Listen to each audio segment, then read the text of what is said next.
I don't know if I'm allowed to say it. One year my sister got the award for breaking her crotch on her bike. I don't know if I'm allowed to say it. She'll be so embarrassed. Sorry, Becky. Good morning and welcome back to the channel. My name's Mark and today I'm joined by my mom, Susan. And today we're at the beach. We're just after sunrise. We're kind of trying to dodge the sun here on the balcony. So we might scoot around a little bit as the video progresses and we'll see how it works out. So thanks for being here with us and let's get into it.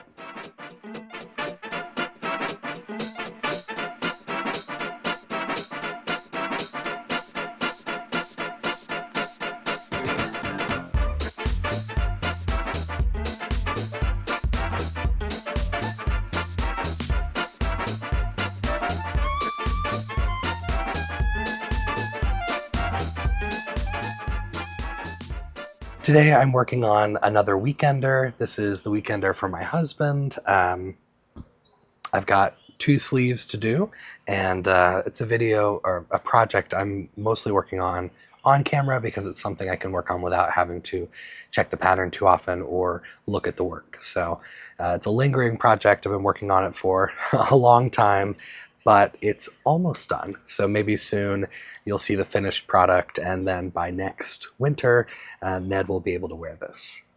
So we don't really have an agenda planned, do we? No, we don't. No. And you don't even know where you're supposed to look for sure, right? I don't. I'm a little nervous, I have to tell you. You said, should I look at you while we film? And I said, no, you don't look at me. You look at the people. You look at the camera, which seems so silly, right? There's nobody there.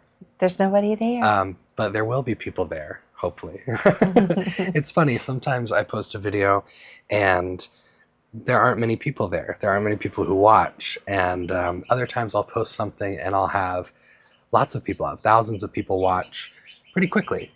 And I never know for sure what kind of content is going to attract people.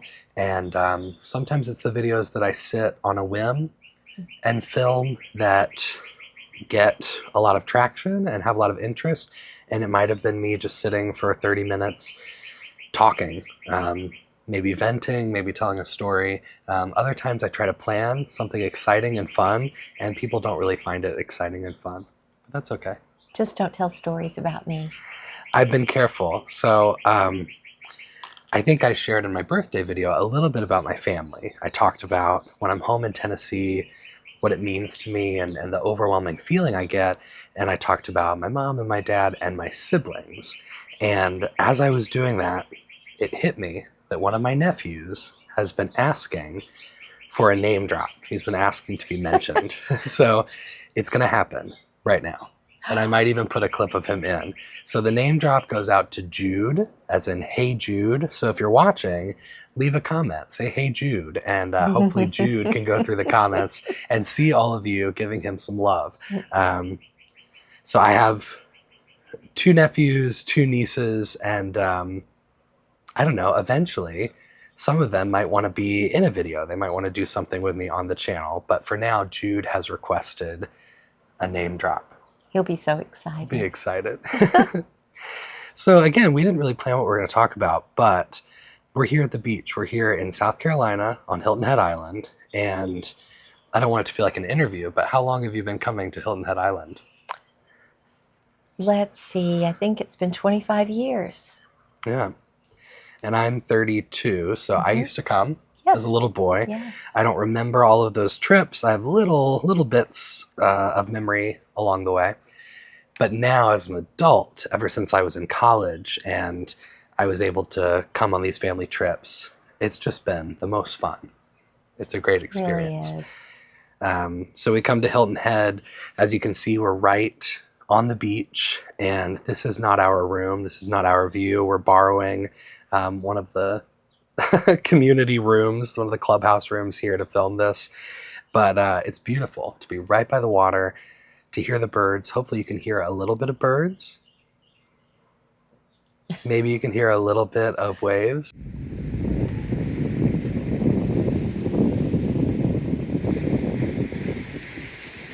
You might hear a dolphin. Just kidding. So when we come, Mom loves dolphins. I do. And you usually see quite a few, but the rest of us never see them. Because you don't get up early and walk on the beach like I do. So I don't know. Maybe there They just aren't come any to me. dolphin. So we all joke that Mom is able to communicate with animals because her voice is very sweet. And I was going to talk about this. A lot of people in the comments say that I am so calm and soothing, which I think is very funny because in real life, I'm not that soothing. So the people I work with, my family members, my lifelong friends, when they hear that, they tease me about it a little bit. They say, oh, Mark is so calm. His voice is so soothing. Because in real life, I'm pretty wacky. I'm pretty goofy. But my mother is calm and soothing. So her voice is very sweet. Oh, thank you. Very gentle. And so I think that when I'm on camera and I have my microphone and I'm knitting, that's some of the, I don't know, some of the persona that I exhibit is a gentle, calm, soothing demeanor. But you really have that. Well, It's just there. I work with children. It has to Exactly. be. Yeah. Yep.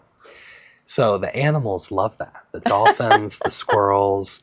Really and truly, it's incredible. She'll walk around and it's like Snow White where the animals come to her.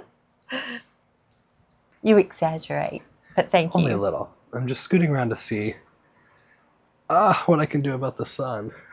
I can be shorter. I'm going to slide down in Do my I need chair. to scoot back? No, I think, well, Okay. whatever you need to do. Okay. If you feel like you're getting burnt, No, I'm not getting you burned. can I scoot just around. feel like when I look at you, I have to squint. Now that's a little Yeah. better. You're blocking the sun. We might from look a me. little goofy, like we have, Uh-huh. I don't know, funny bands of light. So I was going to talk about how on these trips, something we do as a family, which I think is really fun, we give an MVP award. We do a most valuable player award for our family vacation. And you may think that that sounds awful. That may stress you out to think, okay, I'm going to be given critiques or scored on my performance on vacation. And in a way, yes, you are. Let me just count this for a second. Oh, 1, 2, 3, 4. Okay.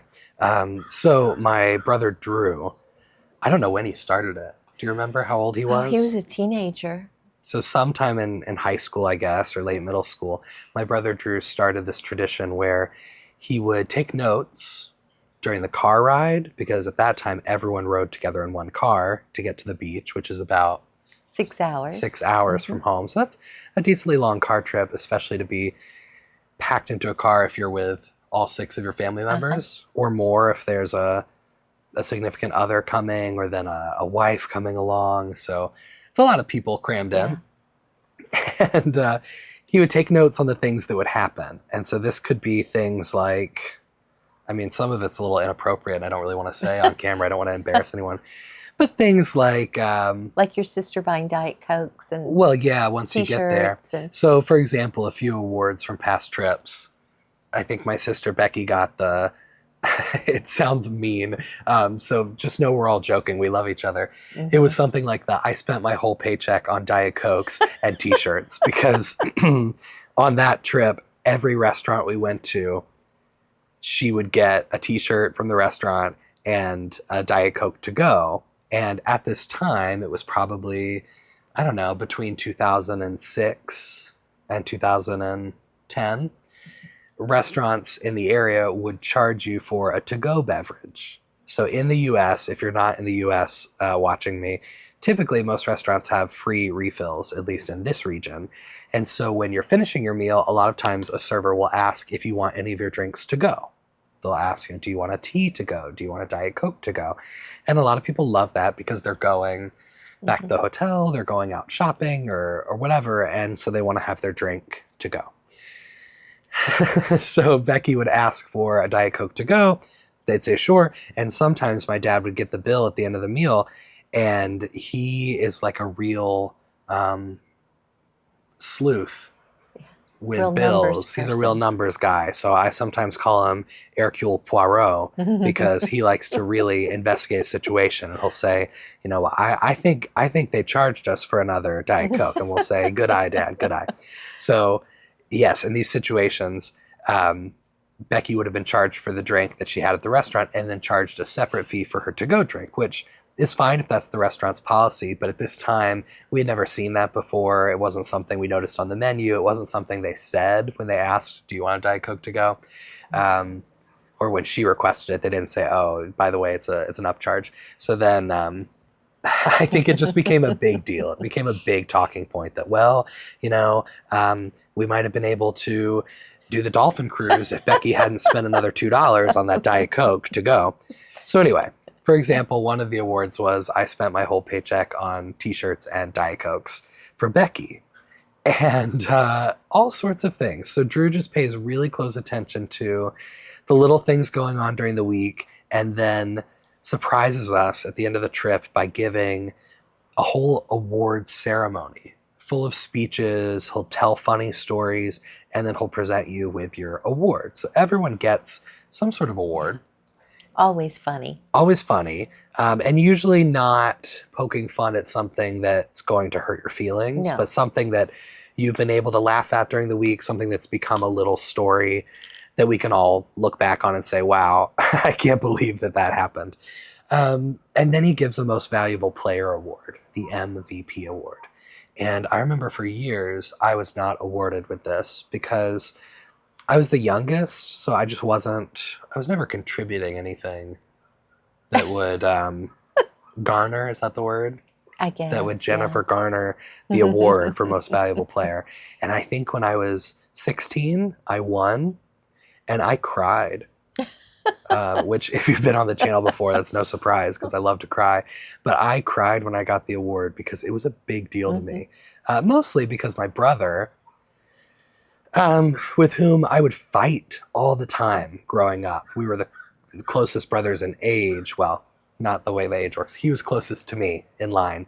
And I don't know, a lot of people fight with their siblings. And so we just fought about everything. It didn't matter what it was, and we were awful to each other. Yep. They were my oil and water children. They oil could and not water. get Do you hear along. that? oil and water. Anyway. Oil and water. Water.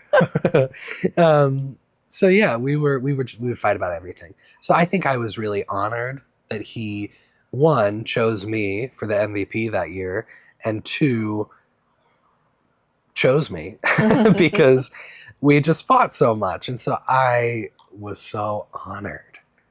Well, I think I've only gotten the MVP award one time. Really? And I felt the same way. It's like, wow. And you gave birth to all of us. I know it. You'd think I'd get You should get an it every award year. Every year, yeah. Ooh. I'm going to put sunscreen on this part of my face, and I'll be right back. Okay? Do I have to sing and dance while You you're can gone? knit my project while I'm gone. Oh my, this will be a disaster. So tell the people, do you knit? I do not knit. Do you crochet? I crocheted a scarf once in high school and didn't know how to end it. It was the longest scarf in the history of the world. I used to cross stitch a lot over the years, but then got really busy with raising kids and then working at a preschool, and picked up cross stitch just this last summer after 20 years. And it was very difficult to get back into it, but when I did, I'm still working on a project almost a year later.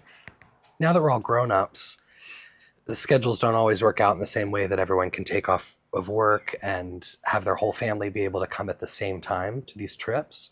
So we do sort of a split vacation. We do one in May and another in October, which lines up with the fall break from school, the school year for my nieces and nephews. And so part of the family will come in May and another arrangement of family members will come in October. So we split it up a little bit, which means we don't have the full family experience on these trips, which is a little sad. It is. But there are a lot of us. When we're all together, there's something like 13. Yeah. 13 of us. We're all together with spouses. And so that's a lot 14. of people. 14. Yeah. It's a lot of people to try to put in a condo or to go out to eat with, and it's a lot of cars getting to the beach. So we split it up a little now. And so the last few years that I've been coming to the May trip, I'll try to do the awards. But I pale in comparison to Drew. No, you don't. You do Oh, a I good job. do. I mean, Drew's the OG, the original. He's so That's true. funny. He is funny, but you are too. I try to be, but my You are. funny is kind of mean funny. Sometimes it does border on sarcastic funny. Where Drew's funny is, I don't know. I don't know who his comedic inspiration is, but he's good. He's funny. Yeah. But we all look forward to the awards. Yeah, it's fun, and then it's a nice little memory because I don't know, if you forget parts of the trip, you might at least remember. Oh yeah, 2 years ago, wasn't that the trip where Mom, I don't know, fell into the pool Fell while off her playing bike. mini golf, or yeah, where Becky. I can't say it, but I don't know if I'm allowed to say it. One year, my sister got the award for breaking her crotch on her bike. I don't know if I'm allowed to say it. She'd be so embarrassed. Sorry, Becky. But like we ride bikes on the island, and none of us, well, my brother Brian and his family, they ride bikes normally in life, but the rest of us don't ride bikes ever. So when you get on a bike, they say, it's like getting on a bike, which yes, we still know how to ride a bike, but we struggle a little bit, or maybe we need to stop, or you need to pass somebody on a path and it's a little more tricky. So Becky one year, I don't know what she did, but she hit a twig, or her pants got caught in her bike, or some kid was coming right at her, and so she had to stop, and she flew off her bike, and I'm sure she said it. She probably said she felt like she broke her crotch, and so that's the award she won.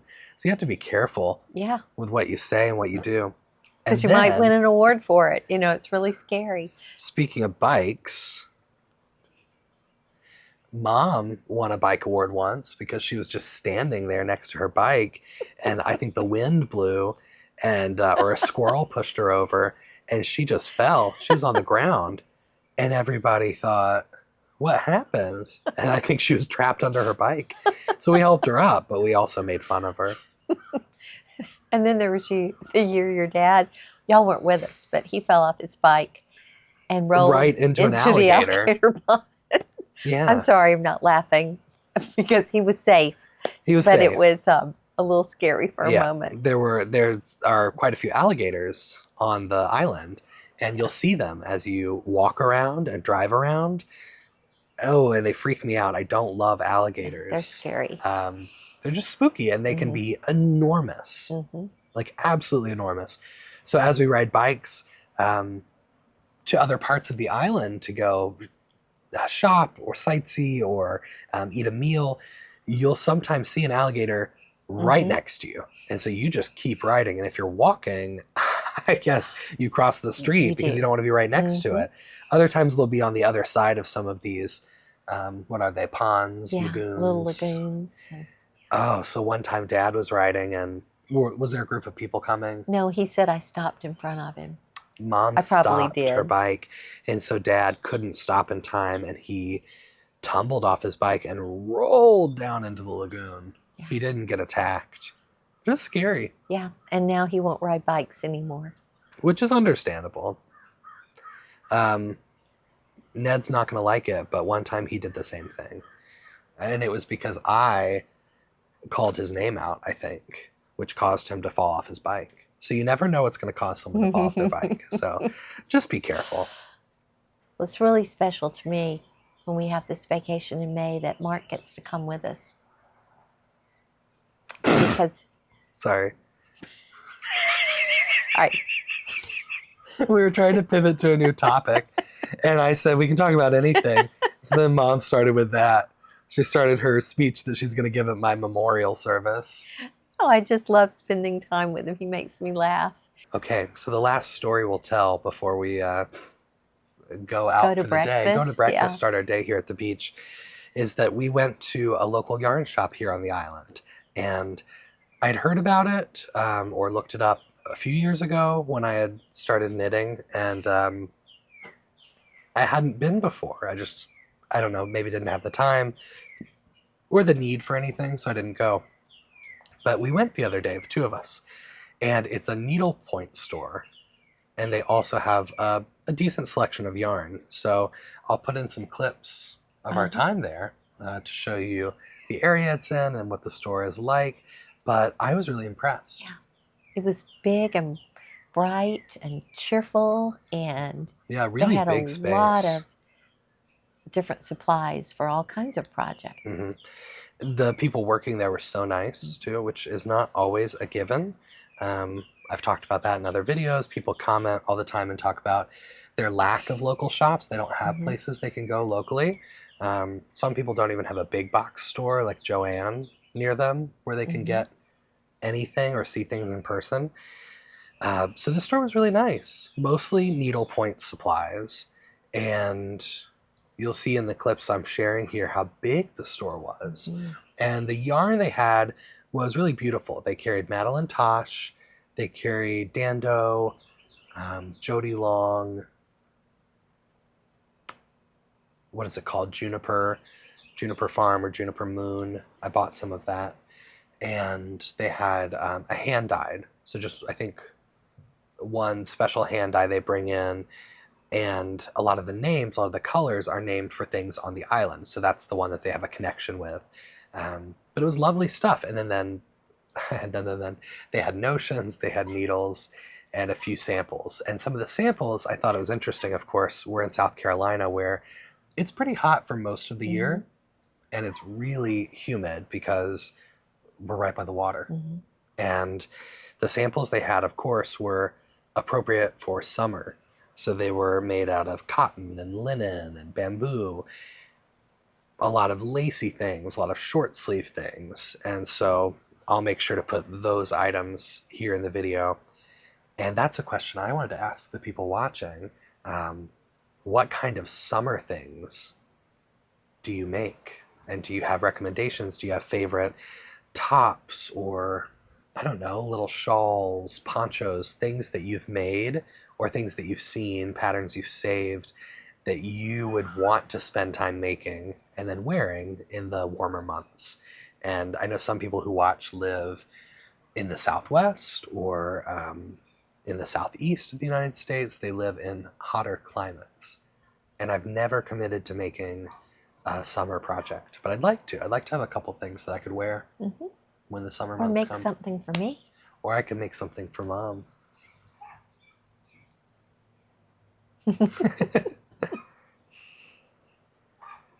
I love the gloves you made me. Fingerless gloves. I made Mom some fingerless gloves. I got a skein of yarn, and I'm not going to remember what kind it was, but I got it from Knit New Haven and in Connecticut. I made, I want to say 3 pairs out of that one skein, which was great. Yeah. I got a pair for Mom, for Ned, and for myself. And Mom and Ned's pairs were pretty small because both of you have small hands. So I think that's how I was able to get 3 sets out of one skein. I wear mine in the winter when I get children out of the car at preschool, so I have that flexibility to open the doors, but I don't freeze.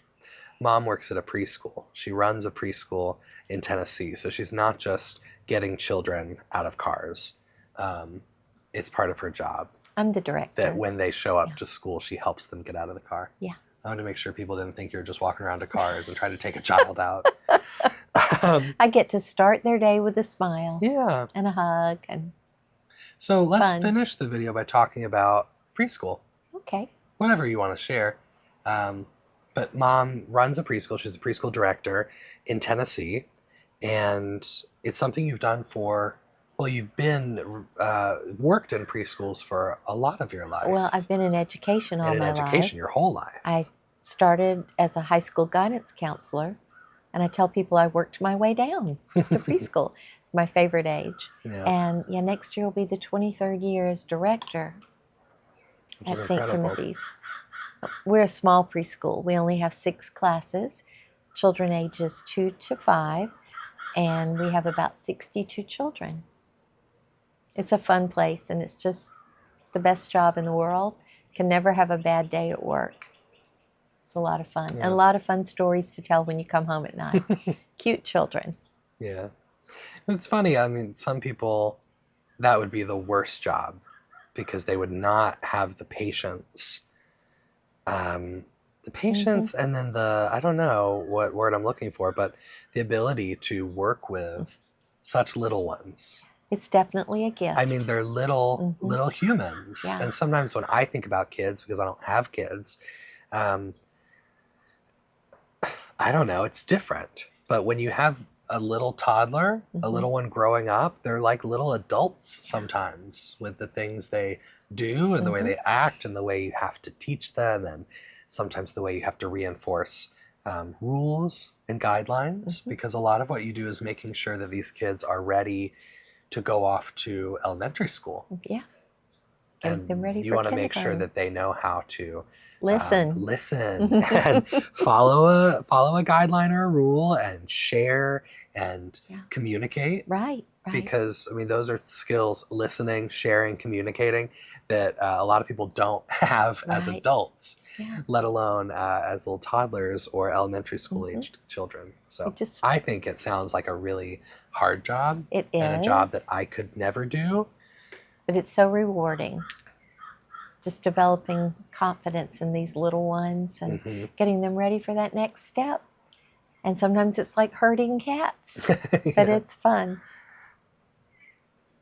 I could work at a school of cats.